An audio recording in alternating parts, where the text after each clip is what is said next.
التمسك بالأثر نجاه.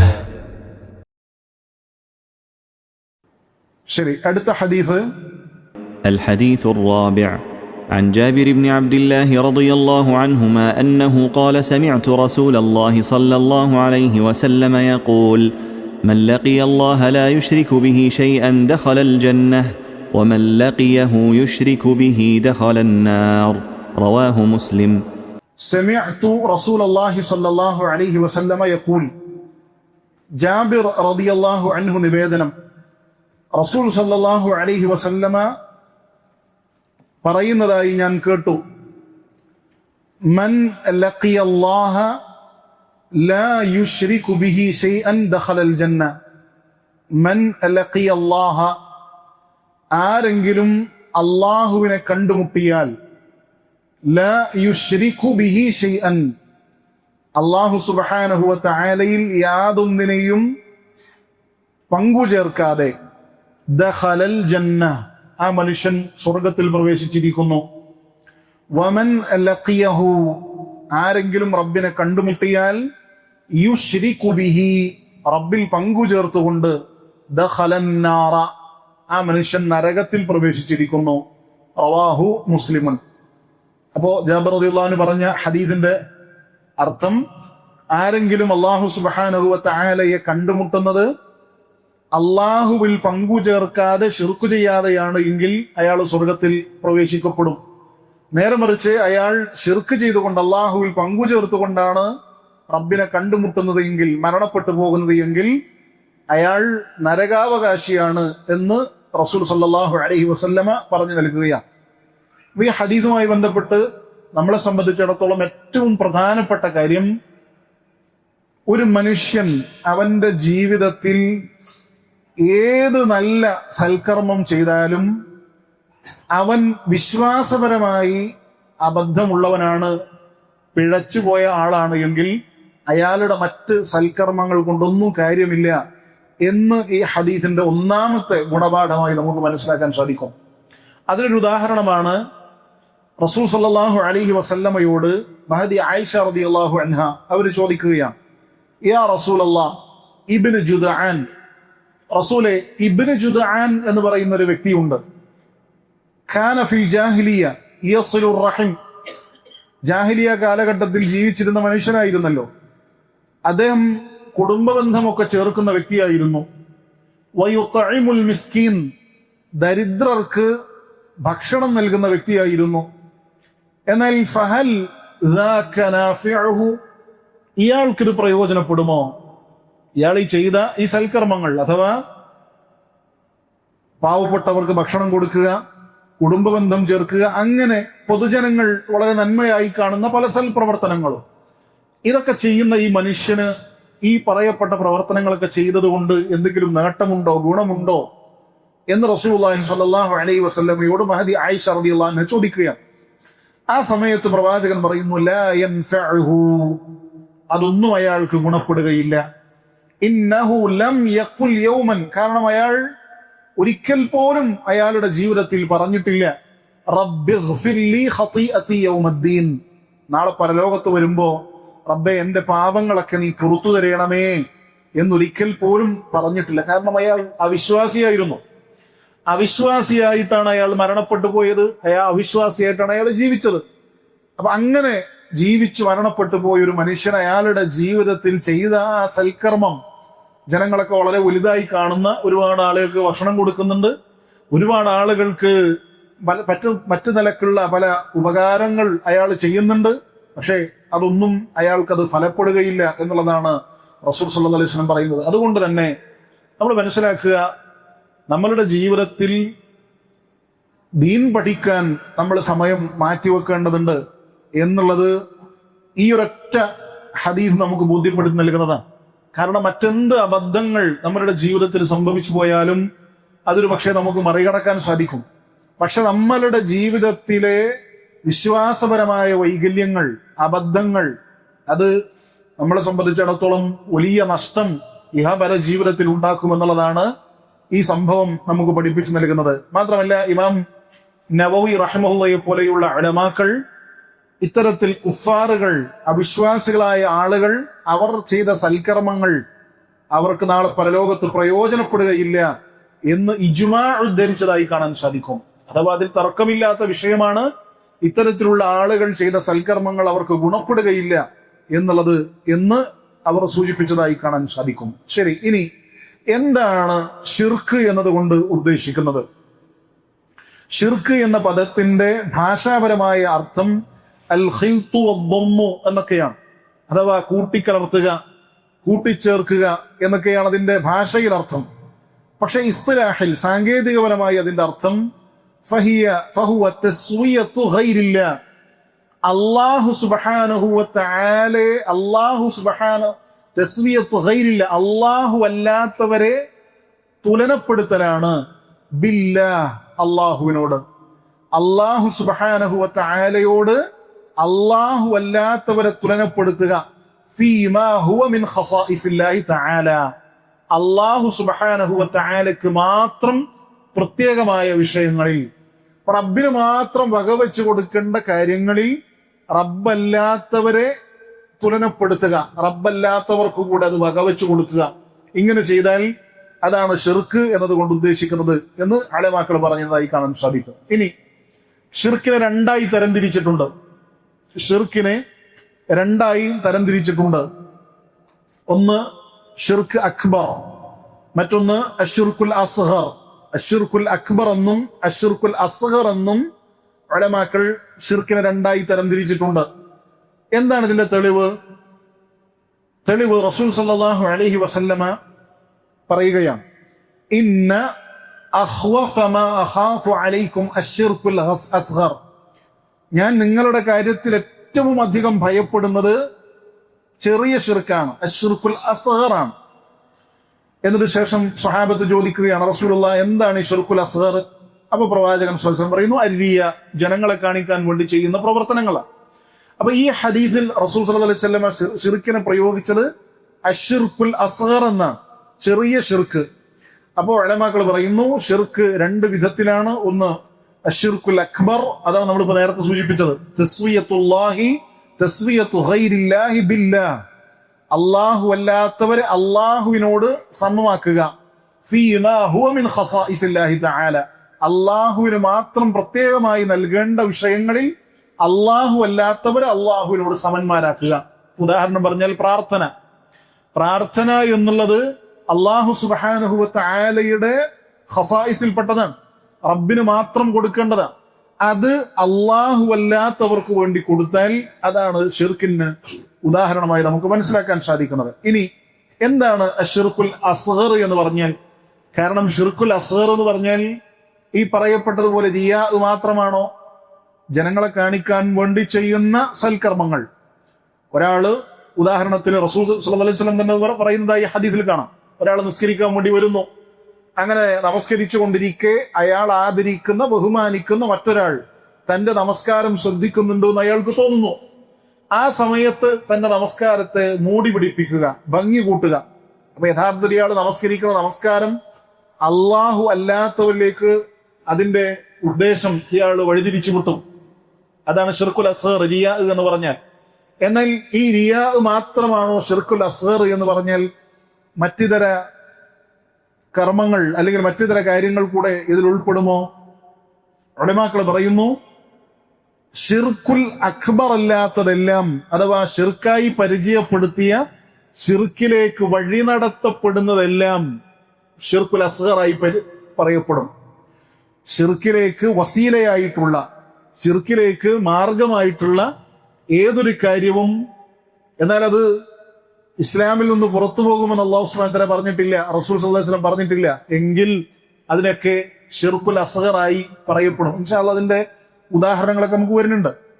അപ്പോ ഉലമാക്കൾ പറയുന്നു അല്ലാഹു സുബ്ഹാനഹു വ തആല നിരോധിച്ചു, ആ നിരോധിക്കപ്പെട്ട കാര്യം ഈ ഷിർക്കിലേക്ക് വസീലയായി തീരുമെങ്കിൽ അത് ഷിർക്കുൽ അസ്ഗറാണ്. അല്ലാഹു സുബ്ഹാനഹു വ തആല നിരോധിച്ച ഒരു കാര്യം, ആ നിരോധിക്കപ്പെട്ട കാര്യം വലിയ ഷിർക്കിലേക്ക്, അള്ളാഹുവിനെ സമന്മാരെ ആക്കുന്നതിലേക്ക് വസീലയായി തീരും, മാർഗമായി തീരുമെങ്കിൽ അത് ഷിർക്കുൽ അസ്ഗറാണ്. അങ്ങനെ എന്തൊക്കെയുണ്ടോ അതൊക്കെ ഷിർക്കുൻ അസ്ഗറാണ് എന്ന് ഉലമാക്കൾ പറഞ്ഞതായി കാണാൻ സാധിക്കും. ഇനി നമുക്ക് ഈ ഷിർക്കുൻ അക്ബറും അസ്ഗറും തമ്മിലുള്ള ഫുറൂഖുകൾ, വ്യത്യാസങ്ങൾ എന്തൊക്കെയാണ് എന്ന് നമ്മൾ മനസ്സിലാക്കാം. ഒന്നാമത്തത്, ഈ ഷിർക്കുൽ അക്ബർ യഥാർത്ഥത്തിൽ നമ്മൾ നേരത്തെ സൂചിപ്പിച്ചതുപോലെ നമ്മൾ ചെയ്യുന്ന മുഴുവൻ സൽക്കർമ്മങ്ങളെയും അത് തകർത്തുകളയും. വിശുദ്ധ ഖുർആനിൽ അല്ലാഹു സുബ്ഹാനഹു വ തആല പറഞ്ഞതുപോലെ വഖദിന്നാ ഇലാ മാ അമിലൂ മിൻ അമലിൻ ഫജഅൽനാഹു ഹബഅൻ മൻസൂറ, നാം അവർ ചെയ്ത പ്രവർത്തനങ്ങളിലേക്ക് തിരിയും. അഥവാ ഈ ശിർക്ക് ചെയ്ത ആളുകളുടെ പ്രവർത്തനങ്ങളിലേക്ക് നാം തിരിയും, അള്ളാഹു തിരിയും. എന്നിട്ട് അവരുടെ പ്രവർത്തനങ്ങളെയൊക്കെ ധൂളികളാക്കി അള്ളാഹു സുബ്ഹാനഹു വ തആല മാറ്റിക്കളയുമെന്നാണ്. അപ്പോ ഷിർക്കുൻ അക്ബർ ചെയ്ത, വലിയ ഷിർക്ക് ചെയ്ത ഒരു മനുഷ്യനെ സംബന്ധിച്ചിടത്തോളം അള്ളാഹു അല്ലാത്തവർക്ക് പ്രാർത്ഥന, നേർച്ച, മറ്റ് ഇബാദത്തിന്റെ ഏതൊരിനങ്ങളും അള്ളാഹു അല്ലാത്തവർക്ക് വേണ്ടി വകവെച്ചു കൊടുത്ത ഒരു മനുഷ്യനെ സംബന്ധിച്ചിടത്തോളം അയാളുടെ ചെറുതും വലുതുമായ മുഴുവൻ പ്രവർത്തനങ്ങളും തകർന്നു പോകുന്നതാണ്. എന്നാൽ ഷിർക്കുൻ അസ്ഗർ, ഏതൊരു പ്രവർത്തനത്തിലാണോ ഷിർക്കുൻ അസ്ഗർ സംഭവിച്ചത് ആ പ്രവർത്തനമാണ് തകർന്നു പോവുക. നേരത്തെ സൂചിപ്പിച്ചതുപോലെ ഒരാൾ നിസ്കാരത്തിന്റെ ഇടയിൽ ഒരാളെ കാണിക്കാൻ വേണ്ടിയിട്ട് നമസ്കരിച്ചു എങ്കിൽ ആ നമസ്കാരം നഷ്ടപ്പെട്ടു പോകും. അയാൾ നമസ്കരിച്ച മറ്റിതര നമസ്കാരങ്ങളൊന്നും നഷ്ടപ്പെട്ടു പോവുകയില്ല. നിലവിൽ അയാൾ ഏത് നമസ്കാരത്തിനാണോ ജനങ്ങളെ കാണിക്കാനും പ്രകടിപ്പിക്കാനും നിസ്കരിച്ചത് ആ നിസ്കാരം മാത്രം തകർന്നു പോകുമെന്നുള്ളതാണ് ഒരു പ്രത്യേകത. രണ്ടാമത്തേത്, ഷിർക്കുൻ അക്ബർ എന്നുള്ളത് ഇസ്ലാമിൽ നിന്ന് ഒരാളെ പുറത്താക്കി കളയുന്നതാണ്. പക്ഷേ ഷിർക്കുൻ അക്ബർ, എന്നാൽ ഷിർക്കുൻ അസ്ഗർ ഇസ്ലാമിൽ നിന്ന് ഒരാളെ പുറത്താക്കുകയില്ല, മറിച്ച് അതങ്ങേയറ്റം ഗൗരവപ്പെട്ട കാര്യമാണ്. മൂന്നാമത്തേത്, ഷിർക്കുൻ അക്ബർ പ്രവർത്തിച്ചാൽ ആ പ്രവർത്തിച്ച വ്യക്തി, അയാളുടെ പാപങ്ങളൊന്നും പൊറുക്കപ്പെടുകയില്ല, അയാൾ ചെയ്ത തിന്മകളൊന്നും നാളെ പരലോകത്ത് പൊറുക്കപ്പെടുകയില്ല.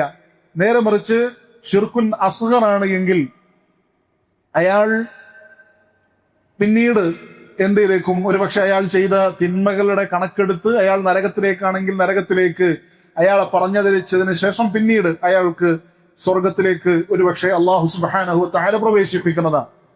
ഇനി അടുത്തത്, എങ്ങനെയാണ് ഒരു വിഷയം അത് ഷിർക്കുൻ അക്ബർ ആണെന്നും ഷിർക്കുൻ അസ്ഗർ ആണെന്നും നമുക്ക് തരംതിരിക്കാൻ പറ്റുക? അഥവാ ഒരു ഇനം ഷിർക്ക് അത് എന്താണ്, ഷിർക്കുൻ അക്ബർ ആണോ അതല്ല ഷിർക്കുൻ അസ്ഗർ ആണോ എന്ന് നമുക്ക് എങ്ങനെ വേർതിരിച്ചു മനസ്സിലാക്കാം? അവിടെ അതിന്റെ ദ്വാബിത്തായി ഉലമാക്കൾ പറഞ്ഞത്, നേരത്തെ നമ്മൾ സൂചിപ്പിച്ചതുപോലെ ഏതൊരു ഇബാദത്തും അള്ളാഹു അല്ലാത്തവർക്ക് വേണ്ടി നൽകിയാൽ അത് ഷിർക്കുൻ അക്ബറാണ്. നമ്മൾ ചെയ്യുന്ന ഏതൊരു ഇബാദത്തും അള്ളാഹു സുബ്ഹാനഹു വ തആല അല്ലാത്ത ഒരാൾക്ക് വേണ്ടി നൽകിയാൽ അത് ഷിർക്കുൻ അക്ബറാണ്. എന്നാൽ ഷിർക്കുൻ അസ്ഗർ നമുക്ക് മനസ്സിലാവുക എന്നുള്ളത്, അതിൽ ഒന്നാമത്തെ രൂപം റസൂൽ സല്ലല്ലാഹു അലൈഹി വസല്ലം തന്നെ പറയുക, ഇത് ഷിർക്കുൻ അസ്ഗർ ആണ് എന്ന് പറയുക. ഉദാഹരണത്തിൽ നമ്മൾ നേരത്തെ പറഞ്ഞ ഹദീസ്, റസൂൽ സല്ലല്ലാഹു അലൈഹി വസല്ലം പറഞ്ഞല്ലോ ഷിർക്കുൻ അസ്ഗർ ആണ് എന്ന് ആ ഹദീസിൽ തന്നെ റസൂൽ പറഞ്ഞു. അങ്ങനെ പറഞ്ഞ ഒരു കാര്യമാണെങ്കിൽ നമുക്ക് മനസ്സിലാക്കാം അത് ഷിർക്കുൻ അസ്ഗർ ആണ്. രണ്ടാമത്തേത്, മഹാന്മാരായ സ്വഹാബത്ത് അപ്രകാരം മനസ്സിലാക്കുക. ദീനുൽ ഇസ്ലാമിൽ നിരോധിക്കപ്പെട്ട ഒരു കാര്യം, ആ നിരോധിക്കപ്പെട്ട കാര്യം ഷിർക്കുൻ അസ്ഗർ ആണ് എന്ന് സ്വഹാബത്ത് മനസ്സിലാക്കുക. അപ്പൊ വലിയ ഷിർക്കിനെയും ചെറിയ ഷിർക്കിനെയും തരംതിരിക്കാൻ സാധിക്കുന്ന ദ്വാബിത്ത്, അതിന്റെ മാനദണ്ഡം, ഒന്നാമത്തേത് റസൂൽ സല്ലല്ലാഹു അലൈഹി വസല്ലം തന്നെ പരിചയപ്പെടുത്തുക, ഇന്നത് വലിയ ഷിർക്കാണ്, ഇന്നത് ചെറിയ ഷിർക്കാണ് എന്നുള്ളത്. രണ്ടാമത്തത് സ്വഹാബികൾ പറയുക, അല്ലെങ്കിൽ സ്വഹാബികൾ മനസ്സിലാക്കുക, സ്വഹാബികൾ മനസ്സിലാക്കിയത് അവർ മറ്റുള്ളവരോട് പറയുക. ഉദാഹരണത്തിന് മഹാനായ ഇബ്നു മസ്ഊദ് റളിയല്ലാഹു അൻഹു അദ്ദേഹം പറയുകയാണ്, ഖാല റസൂലുള്ളാഹി സ്വല്ലല്ലാഹു അലൈഹി വസല്ലം അത്തിയറതു ശിർക്കുൻ, ശകുനം നോക്കുക എന്നുള്ളത് ഷിർക്കാണ് എന്ന് റസൂൽ സല്ലല്ലാഹു അലൈഹി വസല്ലമ പറഞ്ഞിരിക്കുന്നു. എന്നതിന് ശേഷം വമാ മിന്ന ഇല്ല, എന്നാൽ നമ്മിൽ ആരുമില്ല ഇങ്ങനെയല്ലാതെ, അഥവാ നമ്മളിൽ നിന്നൊക്കെ ഇത് സംഭവിച്ചേക്കുന്നുണ്ട്. വലാകിന്ന അല്ലാഹു യുദ്ഹിബുഹു ബിത്തവക്കുൽ, ഒരുപക്ഷെ നമുക്ക് ചില സമയങ്ങളിൽ ഇത്തരത്തിലുള്ള ശകുനം നോക്കലുകൾ നമ്മളിലേക്ക് കടന്നു വന്നേക്കാം. പക്ഷേ അല്ലാഹു സുബ്ഹാനഹു വ തആല നമ്മിൽ നിന്ന് തവക്കുലിലൂടെ അത് പോക്കിക്കളയുന്നു. അപ്പൊ ഈ ഹദീസിന്റെ ആദ്യ ഭാഗം അത്തിയറതു ശിർകുൻ എന്നുള്ളത് റസൂൽ സല്ലല്ലാഹു അലൈഹി വസല്ലമയുടെ ഖൗലാണ്. പക്ഷെ രണ്ടാമത് പറഞ്ഞത് അത് മഹാനായ ഇബ്നു മസ്ഊദ് റളിയല്ലാഹു അൻഹുവിന്റെ ഖൗലാണ്. അഥവാ രണ്ടാമത് അദ്ദേഹം പറഞ്ഞത് വമാ മിന്ന ഇല്ല, നമ്മളിൽ ഒരാളുമില്ല ഇങ്ങനെയല്ലാതെ. അഥവാ നമ്മളിൽ നിന്നൊക്കെ ഒരു പക്ഷെ ഇങ്ങനെ സംഭവിച്ചേക്കും, പക്ഷേ തവക്കുൽ കൊണ്ട് നീക്കിക്കളയുകയാണ്, പോക്കിക്കളയുകയാണ് ചെയ്യുന്നത് എന്ന് പറയുമ്പോ നമ്മളിൽ നിന്നൊക്കെ ഇത് സംഭവിച്ചേക്കും എന്ന് പറഞ്ഞാൽ ഷിർക്കുൻ അക്ബർ അല്ലത്. ഷിർക്കുൻ അക്ബർ ആയത് കൊണ്ടാണെങ്കിൽ അദ്ദേഹം ഒരിക്കലും അങ്ങനെ പറയുമായിരുന്നില്ല. അത് മറിച്ച് എന്താണ്, ഷിർക്കുൻ അസ്ഗറാണ്, ചെറിയ ഷിർക്കാണ് എന്ന് ഇതിൽ നിന്ന് മനസ്സിലാക്കാം. മൂന്നാമത്തേത് ഉലമാക്കളിൽ നിന്ന് ഇജ്മാ രേഖപ്പെടുത്തുക. ഇന്ന ഒരു വിഷയത്തെ സംബന്ധിച്ച് അത് ചെറിയ ഷിർക്കാണ് എന്ന് ഉലമാക്കൾ അവരിൽ നിന്ന് ഇജ്മാ രേഖപ്പെടുത്തുക. മറ്റൊരു ദ്വാബിത്ത് കൂടെ ഉലമാക്കൾ പറഞ്ഞതായി കാണാൻ സാധിക്കും. പക്ഷെ അത് ആ ദ്വാബിത്ത് അത് കുല്ലിയല്ല, മറിച്ച് അഗ്ലബിയാണ് എന്നാണ് ഉലമാക്കൾ അതുമായി ബന്ധപ്പെട്ട് പറഞ്ഞത്. എന്ന് പറഞ്ഞാൽ എപ്പോഴും അങ്ങനെ വരണമെന്നില്ല, പക്ഷെ ഭൂരിഭാഗം സമയത്തും അത് നമുക്ക് മനസ്സിലാക്കിയേക്കാം അങ്ങനെയാണ് എന്ന്. അഥവാ ഷിർക്കുൻ അക്ബർ ആണ് എങ്കിൽ അത് മഅരിഫയായിട്ടാണ് പറയുക. എന്നാൽ ഷിർക്കുൻ അസ്ഗർ ആണെങ്കിൽ നക്കിറയായിട്ടാണ് പറയുക. അത് അറബി പഠിക്കുന്ന ആളുകളെ സംബന്ധിച്ചിടത്തോളം മനസ്സിലാക്കാൻ പറ്റും നക്കിറ മഅരിഫ എന്താണ് എന്നുള്ളത്. അപ്പോ ഷിർക്കുൻ അസ്ഗർ ആണെങ്കിൽ റസൂൽ സല്ലല്ലാഹു അലൈഹി വസല്ലമയുടെ ഹദീസുകളിലൊക്കെ അത് നക്കിറയായിട്ടായിരിക്കും പറയപ്പെടുക. എന്നാൽ ഷിർക്കുൻ അക്ബർ ആണെങ്കിൽ അത് മഅരിഫയായിട്ടായിരിക്കും പറയുക. പക്ഷെ അത് എപ്പോഴും അങ്ങനെ ആവണമെന്നില്ല, അത് ഭൂരിപക്ഷം സമയത്തും അങ്ങനെയായിട്ട് അത് നമുക്ക് കാണപ്പെടുമെന്ന് ഉലമാക്കൾ പറഞ്ഞതായി കാണാൻ സാധിക്കും. എന്നാൽ ഇതിൽ വളരെ പ്രധാനപ്പെട്ട ഒരു മസല നമ്മൾ മനസ്സിലാക്കേണ്ട ഏറ്റവും പ്രധാനപ്പെട്ട ഒരു മസല, നമ്മൾ വിചാരിക്കും ഷിർക്കുൻ അസ്ഗർ എന്ന് പറയുമ്പോ ചെറിയ ഷിർക്ക്, അതത്ര വലിയ കാര്യമൊന്നുമല്ല എന്ന് ഒരു പക്ഷേ ആ പദപ്രയോഗത്തിലൂടെ നമുക്ക് തോന്നിയേക്കാം. പക്ഷേ അതിന്റെ ഗൗരവം വളരെ വലുതാണ്. എത്രത്തോളം എന്ന് വെച്ചാൽ ഉലമാക്കൾ പറയുന്നു ഷിർക്കുൻ അസ്ഗർ ഒരു ജിൻസ് എന്ന നിലക്ക് മറ്റിതര വൻപാപങ്ങളെക്കാൾ മേലെയാണ് എന്ന് പറഞ്ഞതായി കാണാൻ സാധിക്കും. അപ്പോ ഒരു ജിൻസ് എന്ന നിലക്ക് വൻപാപങ്ങളെക്കാൾ മേലെയാണെന്ത് ഷിർക്കുൻ അക്ബർ, ഷിർക്കുൻ അസ്ഗർ എന്ന് പണ്ഡിതന്മാർ പറഞ്ഞതായി കാണാൻ സാധിക്കും. അപ്പോൾ വൻപാപം എന്നുള്ളത് നമുക്കറിയാം വളരെ ഗൗരവപ്പെട്ട കാര്യമാണ്. ആ വൻപാപത്തിന്റെ മുകളിലായിരിക്കും ഷിർക്കുൻ അസ്ഗർ. അതൊരു ഇനമെന്നുള്ള നിലക്ക് ചിലപ്പോൾ ചില ഇനം വൻപാപങ്ങൾ എന്തിന്റെ മുകളിൽ പോകും, ഷിർക്കുൻ അസ്ഗറിന്റെ മുകളിൽ പോയേക്കും. പക്ഷേ പൊതുവിൽ വൻപാപങ്ങളുടെ മുകളിലാണ് എന്ത് നിൽക്കുക, ഷിർക്കുൻ അസ്ഗർ. അപ്പൊ നമ്മളതിന്റെ ഗൗരവം ചിന്തിച്ചു നോക്കണം. ഒരാളെ നിസ്കരിക്കുമ്പോ അള്ളാഹു അല്ലാത്തവരിലേക്ക് അയാളുടെ ഉദ്ദേശം മാറിപ്പോയാൽ അതിന്റെ ഗൗരവത്തെ സംബന്ധിച്ചാണ് പറയുന്നത്. വൻപാപങ്ങളെക്കാൾ മുകളിലാണ് അത് നിൽക്കുന്നതെന്ന് പറയുമ്പോൾ അതിന്റെ ഗൗരവം നമ്മൾ തിരിച്ചറിയണം. അത്രമാത്രം ഗൗരവപ്പെട്ട ഒരു കാര്യമാണ്. അതുകൊണ്ട് തന്നെ അത് ലാഘവത്തോടുകൂടെ കാണുക എന്നുള്ളത് പാടില്ലാത്തതാണ് എന്ന് നമ്മൾ തിരിച്ചറിയണം. അതുകൊണ്ട് തന്നെ ചില പണ്ഡിതന്മാർ പറയുന്നത് കാണാം, ഇവിടെ വിശുദ്ധ ഖുർആനിൽ പറഞ്ഞതുപോലെ വലിയ ശിർക്ക് പൊറുക്കപ്പെടുകയില്ല എന്ന് പറഞ്ഞതിൽ ഈ ചെറിയ ശിർക്കും അകപ്പെടുമോ എന്നത് പണ്ഡിതന്മാർക്കിടയിൽ ഒരു അഭിപ്രായ വ്യത്യാസമുള്ളൊരു ചർച്ചയാണ്. അത് നേരത്തെ പറഞ്ഞതിന് ഗൗരവപ്പെട്ട ഒരു ചർച്ചയായിട്ട് നമുക്ക് മനസ്സിലാക്കാം. അഥവാ വലിയ ശിർക്ക് പോലെ തന്നെ ചെറിയ ശിർക്കും പൊറുക്കപ്പെടുകയില്ല എന്ന് അഭിപ്രായപ്പെട്ട ചില പണ്ഡിതന്മാരുണ്ട്. ശൈഖുൽ ഇസ്ലാം ഇബ്നു തൈമിയ്യ റഹിമഹുള്ളാഹി ഈ അഭിപ്രായക്കാരനാണ്. ഇതൊക്കെ സത്യത്തിൽ നമ്മൾ നേരത്തെ സൂചിപ്പിച്ചതുപോലെ ചെറിയ ശിർക്ക് എന്നുള്ളത് ഒരിക്കലും അതിന്റെ വലുപ്പത്തെ കുറക്കാൻ പറയുന്നതല്ല, മറിച്ച് വലിയ ശിർക്ക് എന്നതിനോട് മുഖാബിലായി പറയുന്നതാണ്. അതല്ലാതെ എന്തല്ല, ഒരിക്കലും അത് വളരെ ചെറുതാണ്, അത് വലിയ കുഴപ്പമൊന്നുമില്ല, അത് ചെയ്താലും വലിയ പ്രശ്നമൊന്നുമില്ല എന്നുള്ള അർത്ഥത്തിൽ പ്രയോഗിക്കപ്പെടുന്നതല്ല, മറിച്ച് അതങ്ങേയറ്റം ഗൗരവപ്പെട്ട വിഷയമാണ്. എത്രത്തോളം എന്ന് വെച്ചാൽ നേരത്തെ സൂചിപ്പിച്ചതുപോലെ അത് പൊറുക്കപ്പെടുകയില്ല എന്ന് പോലും ചില പണ്ഡിതന്മാർ പറഞ്ഞത് കാണാൻ സാധിക്കും. ഇനി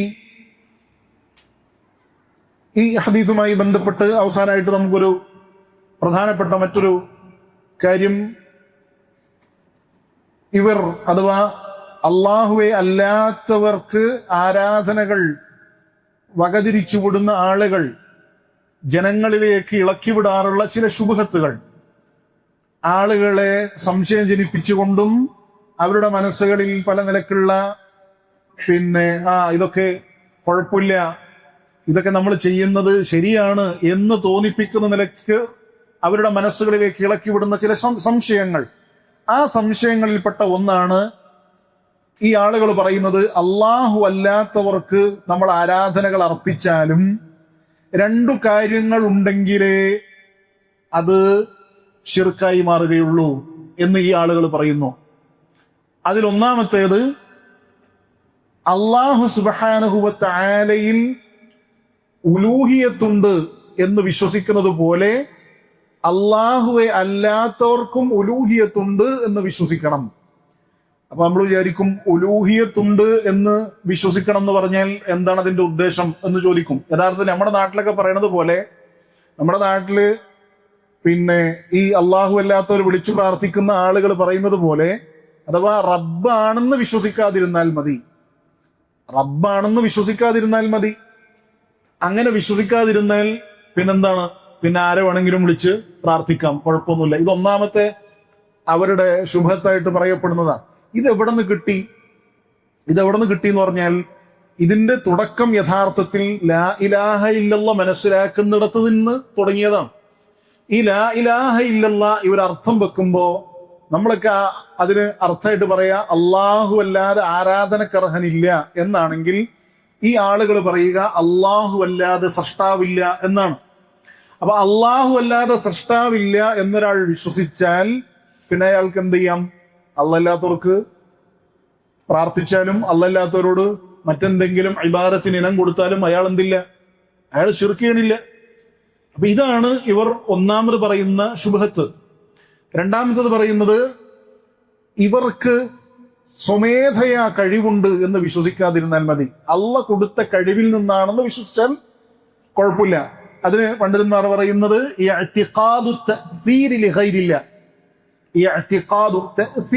അള്ളാഹു അല്ലാത്തവർക്കുണ്ട് എന്ന് വിശ്വസിക്കാതിരുന്നാൽ മതി. തഅ്സീർ ഇല്ല എന്ന് വിശ്വസിച്ചാൽ പിന്നെ നമുക്ക് എന്ത് ചെയ്യാം? പ്രാർത്ഥിക്കാം, വിളിച്ചു തേടാം. അപ്പൊ ഏത് വിളിച്ചു പ്രാർത്ഥിക്കുന്ന ആളുകളായിരുന്നാലും അവരോട് നമ്മൾ വിളിച്ചു തേടുമ്പോ ഇത് ഇവരുടെ സ്വന്തം കഴിവിന്നല്ല, റബ്ബ് കൊടുത്തതിൽ നിന്നാന്ന് വിശ്വസിച്ചാൽ കുഴപ്പമില്ല. അപ്പൊ എന്ത് ചെയ്താ? അവരോട് പ്രാർത്ഥിക്കാം, അവരോട് മറ്റ് കാര്യങ്ങൾ തേടാം. അപ്പൊ എന്ത് സംഭവിക്കുന്നില്ല? അപ്പൊ ശിർക്ക് സംഭവിക്കുന്നില്ല എന്നാണ് ഈ ആളുകൾ ജൽപ്പിക്കുന്നത്. ഇതിന് ഉലമാക്കൾ നിരവധി തെളിവുകളിലൂടെ ഇതിന് മറുപടി കൊടുക്കുന്നുണ്ട്. അതിൽപ്പെട്ട ഒന്നാമത്തെ മറുപടി നേരത്തെ നമ്മൾ സൂചിപ്പിച്ചതുപോലെ റുബൂബിയത്തും ഉലൂഹിയത്തും രണ്ടും രണ്ടാണ് എന്നത് വിശുദ്ധ ഖുർആനിലൂടെ കൃത്യമായ നിരക്ക് വ്യവച്ഛേദിച്ച് നമുക്ക് മനസ്സിലാക്കാൻ സാധിക്കുന്നതാണ്. റുബൂബിയത്ത് എന്ന് പറഞ്ഞാൽ അള്ളാഹുവാണ് റബ്ബ്, രക്ഷാകർതൃത്വത്തിൽ റബ്ബിനെ ഏകനാക്കുക. റബ്ബ് സൃഷ്ടാവാണ്, ഖാലിഖാണ്, റബ്ബാണ് മാലിക്, റബ്ബാണ് മുദബ്ബിർ. ഇതിന്റെയൊക്കെ ഉടമസ്ഥാവകാശവും ഇതിനൊക്കെ നിയന്ത്രിക്കുന്നതും റബ്ബാണെന്ന് ഒരാൾ വിശ്വസിക്കുക. ഇതാണ് റുബൂബിയത്ത് എന്ന് പറഞ്ഞാൽ. ഉലൂഹിയത്ത് എന്ന് പറഞ്ഞാൽ ഇങ്ങനെയുള്ള റബ്ബിൽ മാത്രമേ ഇബാദത്തുകൾ കൊടുക്കാൻ പാടുള്ളൂ എന്ന് വിശ്വസിക്കലാണ്. അപ്പൊ ഇത് രണ്ടും രണ്ടാണ്. അഥവാ ഒരാൾ ഈ റുബൂബിയത്തിൽ മാത്രം വിശ്വസിച്ചു എന്നതുകൊണ്ട് അയാൾ ഉലൂഹിയത്തിൽ വിശ്വസിക്കണമെന്ന് നിർബന്ധമില്ല. മനസ്സിലാവുണ്ടോ? എന്ന് പറഞ്ഞാൽ അള്ളാഹുവാണ് സൃഷ്ടിച്ചത്, അള്ളാഹുവാണ് ഇതൊക്കെ സംവിധാനിച്ചത്, പരിപാലിക്കുന്നത് എന്ന് വിശ്വസിച്ചു എന്നതുകൊണ്ട് ഉലൂഹിയത്തിൽ ഒരാൾ വിശ്വസിച്ചു എന്നാവണമെന്നില്ല. മറിച്ച് അത് രണ്ടും രണ്ടാണ് എന്നത് വിശുദ്ധ ഖുർആനിന്റെ അധ്യാപനങ്ങൾ, ഹദീസുകളുടെ അധ്യാപനങ്ങൾ കൃത്യമായി നമുക്ക് പഠിപ്പിച്ചു നൽകുന്നുണ്ട്. മാത്രമല്ല ഇവിടെ രണ്ടാമത് മനസ്സിലാക്കേണ്ടത് ലാ ഇലാഹ ഇല്ലല്ലാ എന്നതിന്റെ മഅന അതൊരിക്കലും എന്തല്ല, അള്ളാഹു അല്ലാതെ സൃഷ്ടാവില്ലാന്നോ, അള്ളാഹു അല്ലാതെ എല്ലാത്തിനെയും സൃഷ്ടിക്കാൻ, നടത്താൻ, മറ്റു കാര്യങ്ങളൊക്കെ ചെയ്യാനും കഴിവില്ലാത്തവനില്ലാന്നോ എന്നുള്ളതല്ല. മറിച്ച് അവിടെ ഇലാഹി എന്നതിന്റെ മഅന അത് മഅബൂദ് എന്നതാണ് എന്ന് ഉലമാക്കൾ കൃത്യമായി വിശദീകരിക്കുന്നുണ്ട്. അപ്പൊ അള്ളാഹു അല്ലാതെ ആരാധനക്കർഹനില്ല എന്നുള്ളതാണ് അതിന്റെ അർത്ഥം. അതല്ലാതെ എന്തല്ല, അള്ളാഹു അല്ലാതെ സൃഷ്ടാവില്ലാന്നോ എന്നും മറ്റുമൊന്നുമല്ല എന്നാണ് അതിന് രണ്ടാമത് കൊടുക്കാനുള്ള മറുപടി. മൂന്നാമത്തത്, നമുക്കറിയാവുന്നതുപോലെ മക്കയിലെ മുശ്രിക്കീങ്ങൾ അവർ ഈ യാഥാർത്ഥ്യം അംഗീകരിച്ചിരുന്നു. ഏത്? റുബൂബിയത്ത് എന്ന് പറയുന്ന യാഥാർത്ഥ്യം അവർ അംഗീകരിച്ചിരുന്നു. അവര് പറഞ്ഞിരുന്നു റബ്ബാണിത് സൃഷ്ടിച്ചത്, റബ്ബാണിത് സംവിധാനിച്ചത്. അല്ലെ, വിശുദ്ധ ഖുർആനിൽ എത്രയോ ആയത്തുകൾ നമുക്ക് കാണാൻ സാധിക്കും. അല്ലാഹു സുബ്ഹാന അവരോട് ചോദിച്ചു നോക്കുക, റസൂലേ ഇതാരാണ് സൃഷ്ടിച്ചത് എന്ന് അവരോട് ചോദിച്ചു നോക്കുക. അവരുടെ മറുപടി എന്തായിരിക്കും? സയഖൂന അല്ലാഹ്, ഇതൊക്കെ അല്ലാഹ് എന്ന് അവർ തന്നെ പറയും. ഇങ്ങനെ നിരവധി ആയത്തുകൾ വിശുദ്ധ ഖുർആനിലൂടെയുണ്ട്. അപ്പോ അവർ അംഗീകരിച്ചിരുന്ന ഒരു കാര്യമാണ് അല്ലാഹു സുബ്ഹാനഹു വ തആലയാണ് സൃഷ്ടാവ് എന്ന്. അപ്പൊ സൃഷ്ടാവ് റബ്ബാണെന്ന് വിശ്വസിച്ചത് കൊണ്ട് മാത്രം ഈ ആളുകള് ഉലൂഹിയത്തിൽ വിശ്വസിച്ചോ? ഒരിക്കലുമില്ല. അതിന് ഏറ്റവും നല്ല ഉദാഹരണമാണ് ഇവരുടെ തൽബിയത്ത്, ഈ ആളുകൾ നടത്തുന്ന തൽബിയത്ത്. മക്കയിലെ മുശ്രിക്കീങ്ങൾ തൽബിയത്ത് ചൊല്ലിയിരുന്നു. ആ തൽബിയത്തിന് ഹദീസുകളിൽ കാണാം. ബുഖാരി ഉദ്ധരിക്കുന്ന ഇബ്നു അബ്ബാസ് റളിയല്ലാഹു അൻഹു നിവേദനം ചെയ്യുന്ന ഹദീസുകളിൽ കാണാം, റസൂൽ സല്ലല്ലാഹു അലൈഹി വസല്ലമ മുശ്രിക്കീങ്ങൾ തൽബിയത്ത് ചൊല്ലുമ്പോ മുശ്രിക്കീങ്ങൾ പറയും ലബ്ബൈക ലാ ശരീക ലക്, റബ്ബേ നിന്റെ വിളിക്കുത്തരം നൽകി ഞങ്ങൾ ഇതാ വന്നിരിക്കുന്നു, നിനക്ക് യാതൊരു പങ്കുകാരുമില്ല. ഇതാരാ പറയുന്നത്? മുശ്രിക്കീങ്ങളാണ് പറയുന്നത്. അങ്ങനെ പറയും. ആ സമയത്ത് റസൂൽ സല്ലല്ലാഹു അലൈഹി വസല്ലം അവരോട് പറയും വൈലക്കും ഖദ്, നിങ്ങൾക്ക് നാശം മതി, ഇവിടെ നിർത്ത്, ഇതിന്റെ അപ്പുറത്തേക്കൊന്നും പറയണ്ട എന്ന് റസൂൽ പറയും. കാരണം എന്താണ്? ശേഷം അവർ പറയാൻ പോകുന്നത് എന്താണ്? ഇല്ലാ ശരീകൻ ഹുവ ലക്, ഒരു പങ്കുകാരൻ ഒഴികെ. ആ പങ്കുകാരൻ ആരാണ്? ആ പങ്കുകാരൻ നിനക്കുള്ളത് തന്നെയാണ്. തംലികുഹു വമാ മലക്, ആ പങ്കുകാരനെ നീ അധീനപ്പെടുത്തുന്നു, അവൻ അധീനപ്പെടുത്തിയതും നിന്റെ കീഴിൽ തന്നെയാണ്. കണ്ടോ, നമ്മൾ ആലോചിച്ച് നോക്കണം. അവരുടെ വിശ്വാസത്തിന്റെ ഭാഗമാണിത്. അഥവാ അല്ലാഹു അല്ലാത്തവരെ വിളിച്ചു പ്രാർത്ഥിക്കുന്ന മക്കയിലെ മുശ്രിക്കീങ്ങൾ തൽബിയത്ത് ചൊല്ലുന്നതാണ്. നിനക്കൊരു പങ്കുകാരനുണ്ട്, ആ പങ്കുകാരന്റെ പ്രത്യേകത എന്താണ്? ആ പങ്കുകാരനും ആ പങ്കുകാരന്റെ കയ്യിലുള്ളത് മുഴുവനും നീ കൊടുത്തതാണ്. സുബ്ഹാനല്ലാഹ്. ഇങ്ങനെ പറയാൻ പോകുന്നതിന് മുൻപ് റസൂൽ എന്ത് ചെയ്യുമായിരുന്നു? അവരെ തടുക്കുമായിരുന്നു എന്നുള്ളതാണ്. മറ്റൊന്ന് നമുക്കറിയാം, വിശുദ്ധ ഖുർആനിൽ അല്ലാഹു സുബ്ഹാനഹു വ തആല പറയുന്നു വമാ യുഅ്മിനു അക്സറുഹും ബില്ലാഹി ഇല്ലാ വഹും മുശ്രികൂൻ, ഈ ആളുകൾ അല്ലെങ്കിൽ ഭൂരിപക്ഷം ആളുകളും അള്ളാഹുവിൽ ശിർക്ക് ചെയ്തുകൊണ്ടല്ലാതെ വിശ്വസിക്കുന്നില്ല. ഇത് അല്ലാഹു സുബ്ഹാനഹു വ തആല പറഞ്ഞതാണ്.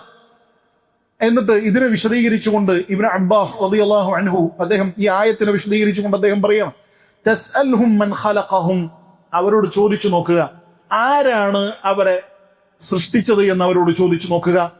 വമൻ ഖലഖസ് സമാവാതി വൽ അർദ്, ആകാശ ഭൂമികളെ സൃഷ്ടിച്ചത് ആരാണ് എന്ന് അവരോട് ചോദിച്ചു നോക്കുക.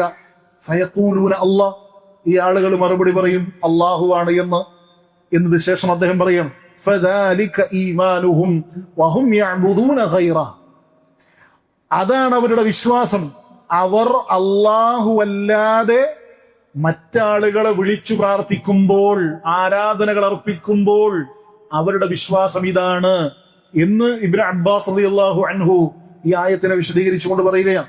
എത്ര വ്യക്തമായി കൃത്യമായിട്ടാണ് അദ്ദേഹം ഈ ആയത്തിനെ വ്യാഖ്യാനിക്കുകയും വിശദീകരിക്കുകയും ചെയ്യുന്നത്.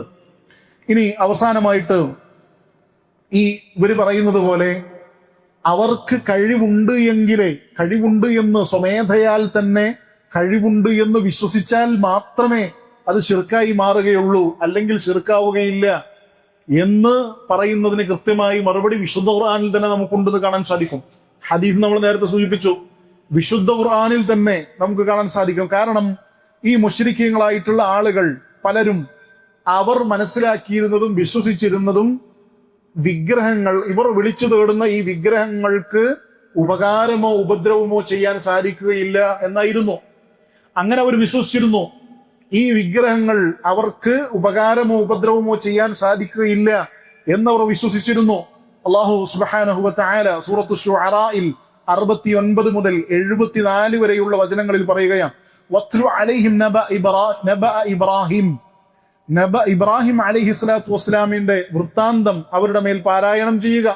ഇദ് ഖാല ലി അബീഹി വ ഖൗമിഹി മാ തഅബുദൂൻ, അദ്ദേഹം തന്റെ ഉപ്പയോടും സമുദായത്തോടും പറഞ്ഞു, നിങ്ങൾ എന്താണ് ഈ ആരാധിച്ചു കൊണ്ടിരിക്കുന്നത്? ആ സമയത്ത് അവർ പറഞ്ഞു ഖാലൂ നഅബുദു അസ്നാമൻ ഫനദല്ലു ലഹാ ആകിഫീൻ, ഞങ്ങള് വിഗ്രഹങ്ങളെയാണ് ആരാധിച്ചുകൊണ്ടിരിക്കുന്നത്.